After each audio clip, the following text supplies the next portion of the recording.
Georgia State recently hosted an event that focused on the 2016 presidential primaries and what it means for students. The International Socialist Organization, Panthers for Bernie, Students for Hillary, and the Georgia State College of Republicans were present. Students voiced the issues that mattered to them, including education, criminal justice, and income inequality. Jacob Drayling represents Students for Hillary. He has supported her for many years. I followed her career as she became senator, and I supported her in her first presidential bid. I am particularly drawn to her issues of gun control reform, criminal justice reform. The Supreme Court is obviously a big issue right now. Women and reproductive justice, I think, are things that are underrepresented on the campaign trail so far this year. I think that she has name recognition, and I think that her issues are matters that matter. Nick Langley leads Panthers for Bernie.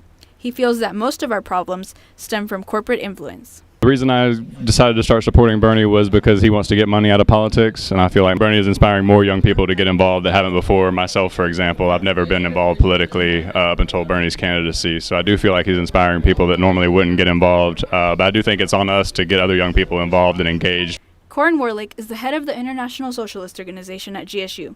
The organization advocates for economic democracy targeted at the working class. There's a certain class of people that makes huge economic decisions that affect huge amounts of people, but because that's not in any way democratic, it often goes against the interests of the vast majority of us. The ISO has endorsed Jill Stein of the Green Party, essentially because we really need a third party, an alternative to corporate parties. Obviously they do have their differences, but neither of them actually represents the majority of us. Jessica Ashley Burnett is part of the Georgia State College of Republicans. She has been a Republican since she was 14 and endorses John Kasich. I met a lot of the candidates running for president on the Republican side, and he is the most humble person. Donald Trump is a celebrity, so he knows how to make the media talk about him. That's not Kasich's game. He has a 100-day plan to get in the White House, shake things up, and bring jobs back to America.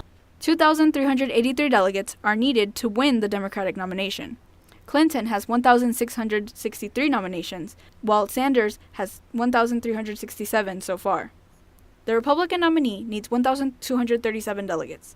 Trump leads with 956 delegates, and Kasich with 153. While the Georgia State primary has already passed, there are still many states left. If you didn't get to vote during the primary, there's still an opportunity to vote during Election Day in November. Reporting for GSTV Panther Report, Angie Rosete.